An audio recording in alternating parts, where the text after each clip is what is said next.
I'm John Kirkman. I'm a music journalist and broadcaster based in the UK, and welcome to the John Kirkman Files. What we do here is we talk about music. We don't go into massive, great length about who made the cover or who produced it, but we do tell you about what is available. And it's something you may have missed.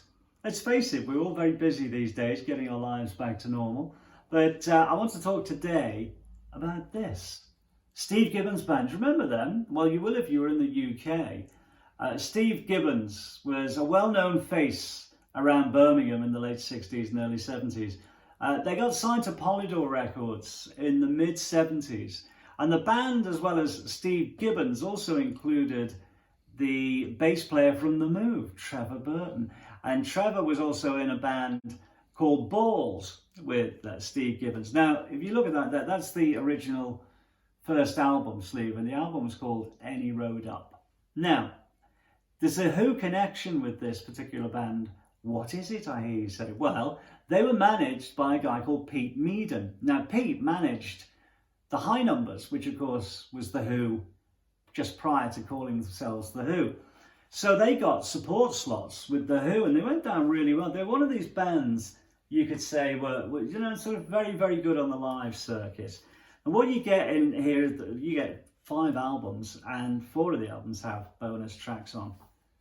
There's some of these. Now, they all look rather hirsute in the early days, but what happened was when punk hit, which, there you go, that's Steve Gibbons before he went through his change of image. He cut his hair shorter and he shaved his beard off. In fact, most of the guys did. They all look pretty much like your kind of touring band, pretty much like they did on that. That was the first album, Steve. It's a great album as well. And they were very, very good on the live circuit. They were a good draw on the live circuit. And they also had a couple of hit singles, Eddie Vortex, from an album called In the Bunker. And that was the second album sleeve, again, just before punk broke. And then after that, there was a live album. And it was a very, very cheap, mid-priced album, the live album.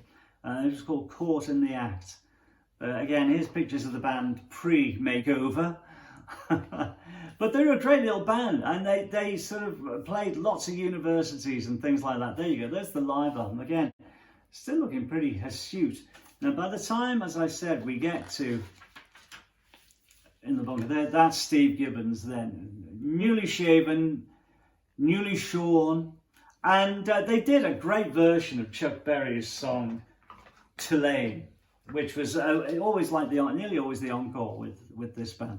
So you get all the albums in the little pochettes, like that's the first one, Any Road Up, Rollin On, and then you have Caught in the Act, the live. That's really a great record, a great live album.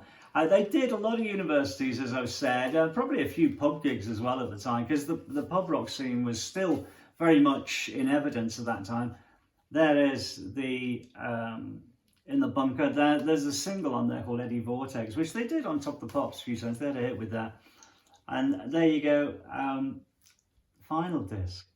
Now, the great thing about the Steve Gibbons Band, occasionally Steve Gibbons will go out and tour as do some dates as the Steve Gibbons Band. But like all the little box sets that Cherry Red do, you get a wonderful booklet and you get a lot of information, and they're all very, very reasonably priced as well. You get the kind of full collection. This is all pretty much all of the albums that the Steve Gibbons Band did in the mid to late 70s when they were on Polydor Records, which was the height of their success, really.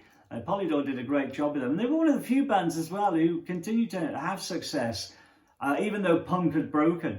And they were probably slightly older than their, should we say, punk compatriots, although quite a lot of the punks in the 70s knocked a few years off their age, so there wasn't that much difference, let me tell you.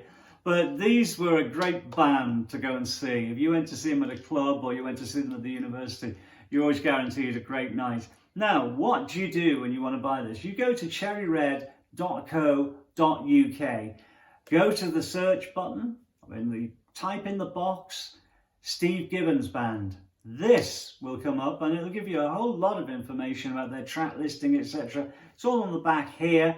If you're like me and you're sight challenged or you're getting a bit old, you may be better off looking at it on your computer and making the print a little larger. But they were a fabulous band live, and there's a great live album in there, and of course Tulane is on there as well. And it's got all the albums as they came out from about 1974, late 74, early 75, and including when they sort of went through, should we say, a change of image when punk hit in 1976-77. Great band, great music, and I think you'll like it a lot. If you like a good time rock and roll band, Steve Gibbons Band definitely fits the bill.